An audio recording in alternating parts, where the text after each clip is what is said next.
കഴിഞ്ഞ ദിവസം ആന്ധ്ര ഒറീസ തീരങ്ങളിൽ ആഞ്ഞടിച്ച മോന്ത ചുഴലിക്കാറ്റിന് ആ പേര് നൽകിയ രാജ്യം തായ്ലൻഡാണ്. സുഗന്ധമുള്ള പുഷ്പം എന്നാണ് ഈ വാക്കിന്റെ അർത്ഥം. ഇന്ത്യൻ മഹാസമുദ്ര മേഖലയിൽ രൂപം കൊള്ളുന്ന ചുഴലിക്കാറ്റുകൾക്ക് പേര് നൽകുന്നത് ലോക കാലാവസ്ഥാ സംഘടന വേൾഡ് മെറ്റീരിയോളജിക്കൽ ഓർഗനൈസേഷന്റെ കീഴിലുള്ള ഡൽഹിയിലെ റീജിയണൽ സ്പെഷ്യലൈസ്ഡ് മെറ്റീരിയോളജിക്കൽ സെന്റർ ആണ്. കൃത്യമായ മാനദണ്ഡങ്ങൾ പാലിച്ചുകൊണ്ടാണ് ഓരോ ചുഴലിക്കാറ്റുകൾക്കും പേരിടുന്നത്. ചുഴലിക്കാറ്റുകളെ സംബന്ധിച്ച വിവരങ്ങൾ ക്രോഡീകരിക്കാൻ കൃത്യമായി അവയ്ക്ക് പേരുണ്ടെങ്കിലേ സാധിക്കുകയുള്ളൂ. അതിനാണ് ചുഴലിക്കാറ്റുകൾക്ക് വ്യത്യസ്തമായ പേരുകൾ നൽകുന്നത്. 2000-ലാണ് ഏഷ്യ പസഫിക് മേഖലയിലെ ചുഴലിക്കാറ്റുകൾക്ക് പേര് നൽകാനായി രാജ്യങ്ങളുടെ കൂട്ടായ്മ രൂപീകരിച്ചത്.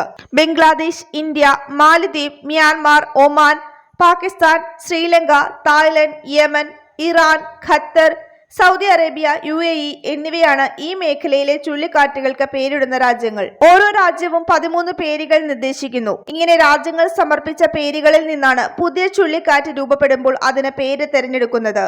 ഈ പട്ടിക പ്രകാരം അടുത്ത ചുഴലിക്കാറ്റിന്റെ പേര് സെൻയാർ എന്നായിരിക്കും. ഈ പേര് നിർദ്ദേശിച്ച രാജ്യം UAE ആണ്.